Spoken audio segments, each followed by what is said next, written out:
Good evening, everyone. Welcome to Scotland at 7. I'm Gordon Ross, and it's the 8th of June. Before we start the main news headlines this evening, first of all, a coronavirus update.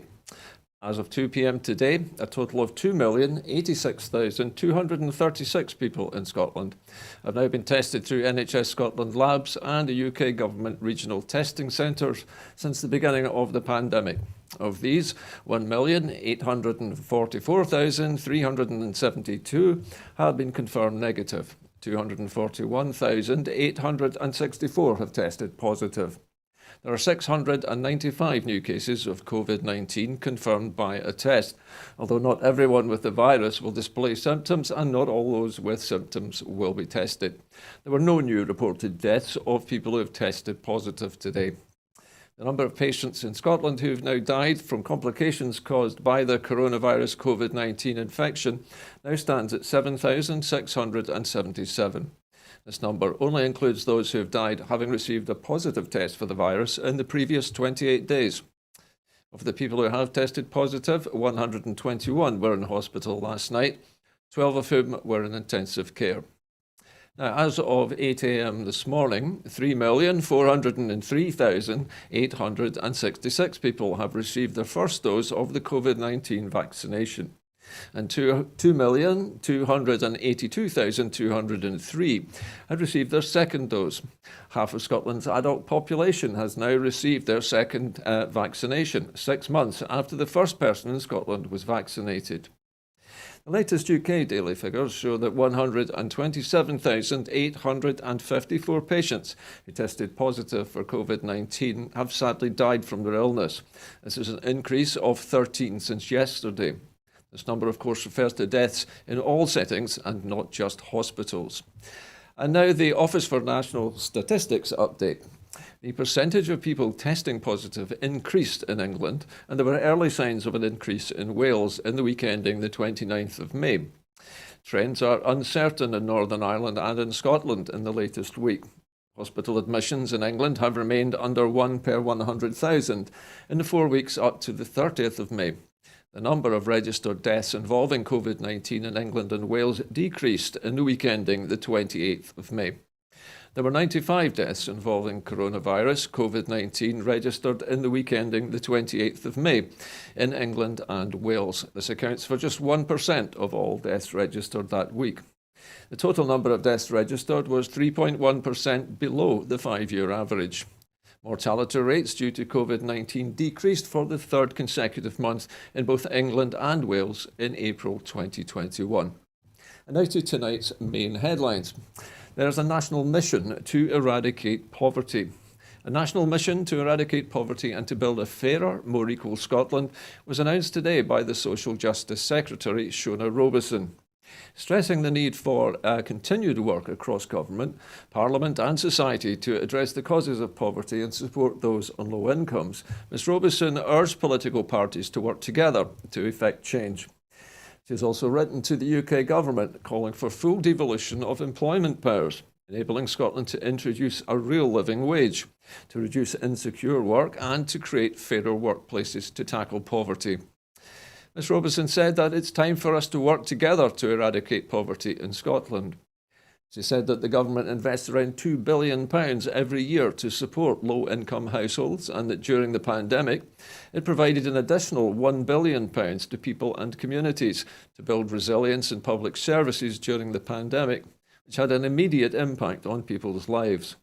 The Scottish Government actions meant that children and young people from low-income families were able to access free school meals and support during all school holidays and periods of remote learning, as well as putting money in the pockets of those who needed it most through pandemic support payments. An amendment to the Scottish Government's motion by the Scottish Greens Social Security spokesperson Maggie Chapman, calling for universal basic income pilots to start at the earliest possible opportunity and commits government to exploring funding options to end the benefit cap, was passed by the Parliament. The government's motion, as amended, was then passed by the Parliament. Now, 6 months of COVID-19 vaccinations in Scotland. Today marked the first 6 months of the national coronavirus vaccination programme.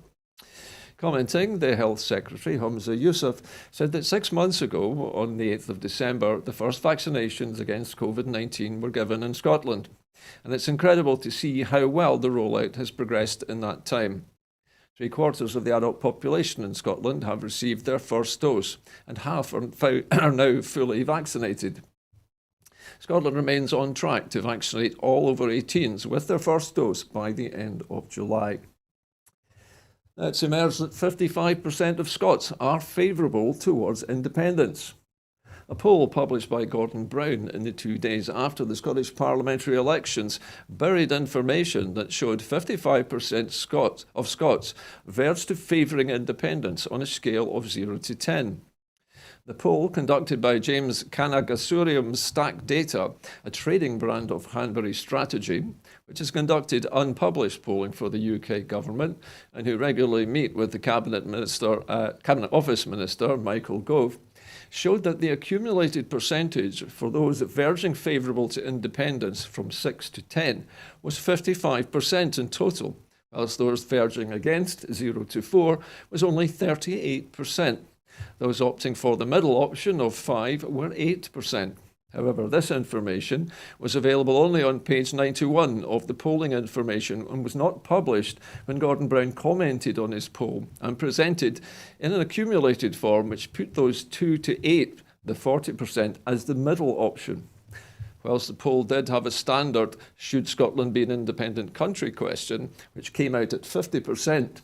On a binary presentation, it only included 714 responses, leaving a large 28% as "don't know" or "unlikely to vote," which was then weighted down to a sample of 596, a notional 40% as "don't know" or "unlikely to vote." In contrast, the 0 to 10 scale question had 872 respondents and was weighted at 990, that's 88% and 100% respectively, of the poll. Now, the SNP has called on the UK government to follow Scotland's lead on health and social care. The SNP has urged the UK government to follow Scotland's lead by integrating a new national care service that will improve workers' conditions and to increase care investment by 25%.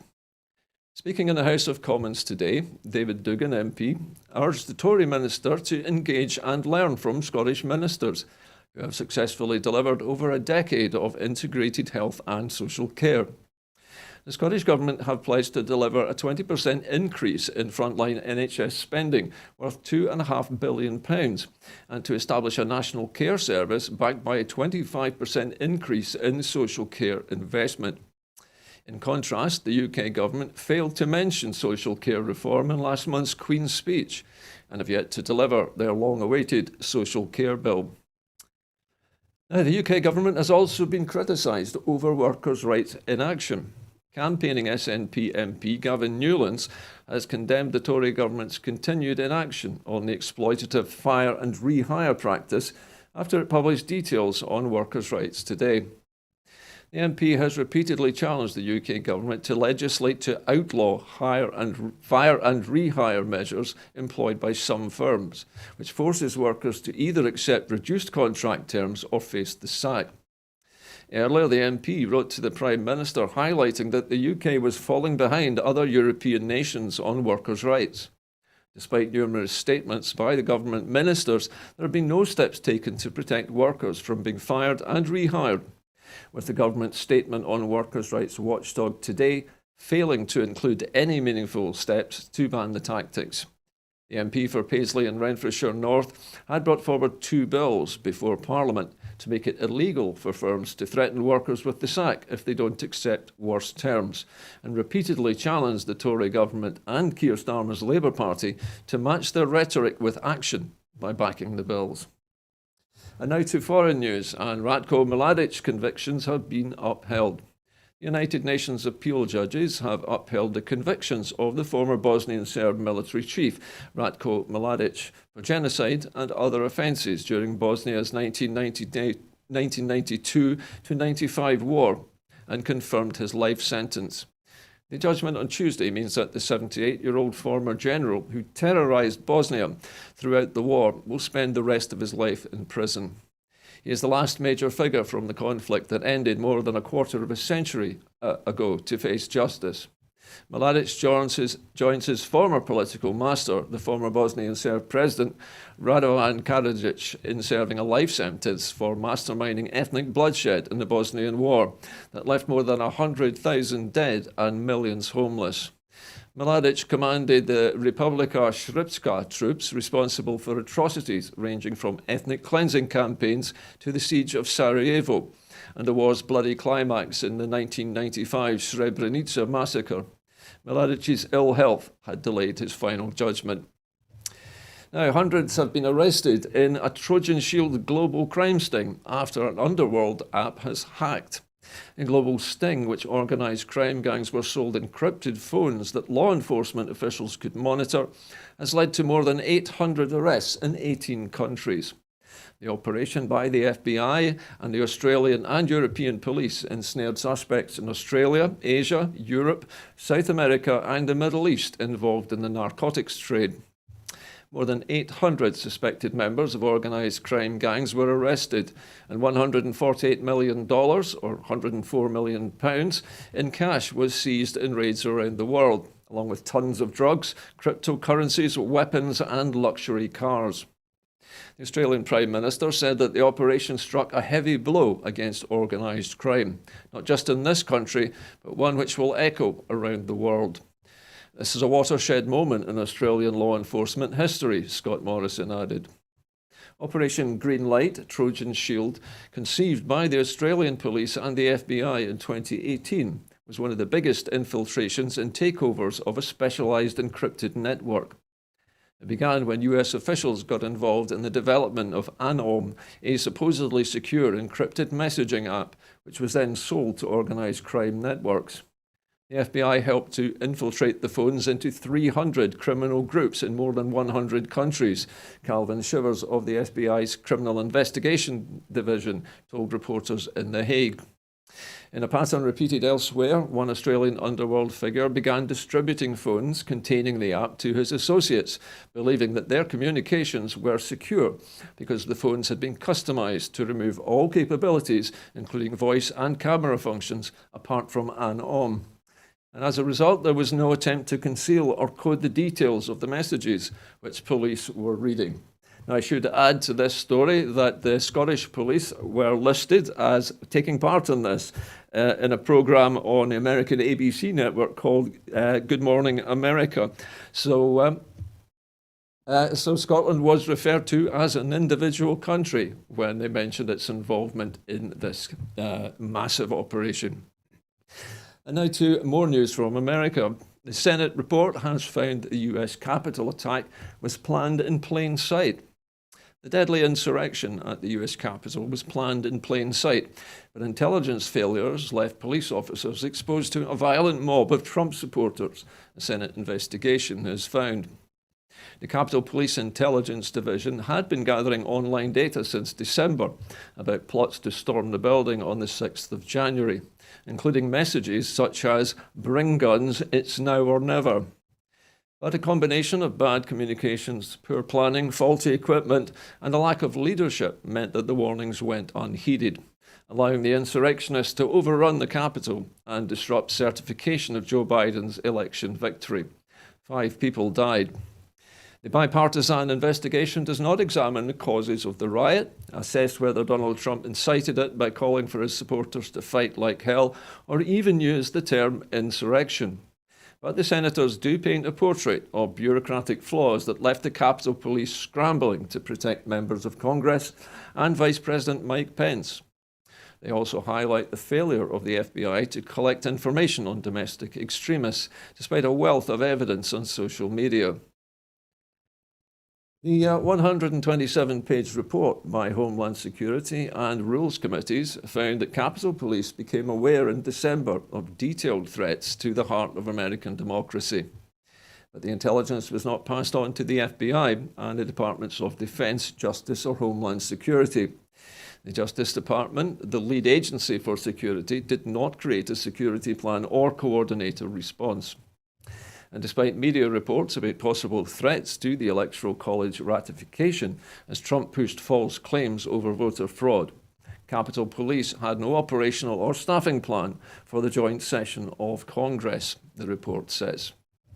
And now back to another story about Australia. The new Australian deal poses a huge threat to the future of Scottish farming. The SNP MSP Jim Fairley has led a business members' debate today on the threat a tariff-free trade deal with countries like Australia will pose to Scotland's farmers and agriculture sector. The Perthshire South and Kinrossshire MSP told the Scottish Parliament that a free trade deal that allows tariff-free access for lamb, beef and pork into the UK presents hugely damaging consequences for farmers and crofters in Scotland. The Tory UK government has already faced stern criticism of its proposed deal with Australia, with both the UK and Scottish presidents of the National Farming Union describing the prospect of tariff-free trade as a total betrayal and unbearable. And now to a story about the European Union and Scotland. There are strengthening links with Europe. Researchers based in Scotland and Europe can apply for a new £3 million scheme aimed at repairing research links with the EU following the damaging impact of Brexit. Hundreds of European research and innovation projects are expected to benefit from the Scottish Government's Saltire Research Awards. The fund, delivered via the Scottish Funding Council and the Royal Society of Edinburgh, will be open to all research disciplines, including arts, humanities, social sciences and multidisciplinary projects.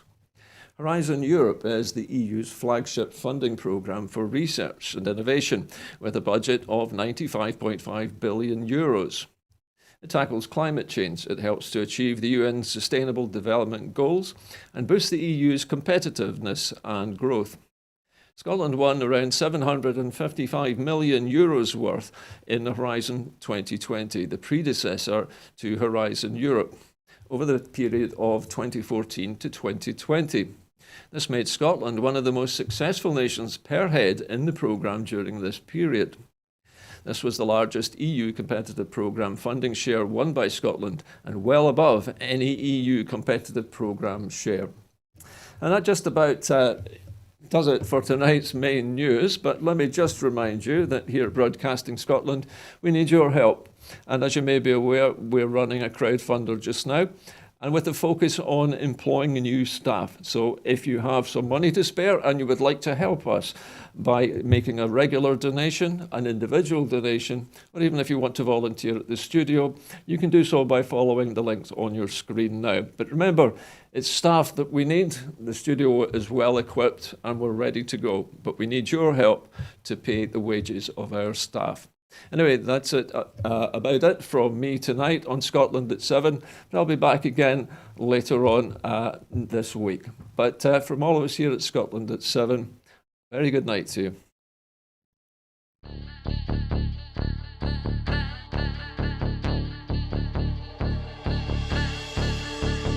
How do you mean no more commission? Well, no one in Scotland can commission an idea. You know, if I went to BBC Scotland and I said, I've got this great idea for a sitcom, I've got this brilliant idea for a drama, you know, no, there isn't one person in Scotland that can okay it unless it goes through London. Good morning and welcome to another edition of Full Scottish. What's happening today? Hello and welcome to the Full Scottish here on Broadcasting Scotland. Scotland is going to be an independent country. That need, that desire for independence is ever stronger than perhaps it was in 2014. So there's an obligation that we've got to give leadership to that campaign. That's what Nicola Sturgeon, as our First Minister, has been doing. My feeling about Boris Johnson is he can't be trusted on anything. That is now and forever will be known as the rape clause. I'm old enough to remember going into Europe in '73, and I remember how much of a razor's edge that was a balanced stone. And I think we made it by 53%, if I remember correctly, for going in. And ever since that time, England particularly has been pretty much schizophrenic, down the middle about whether it felt British or whether it felt European. And that schism, that crack has remained throughout English society ever since. Scotland means business. Scotland's voice won't be stilled, it won't be silenced, it has to be heard. About the work that's been done by Broadcasting Scotland in giving community activists, yes activists, Scottish activists a platform other than the traditional media outlets.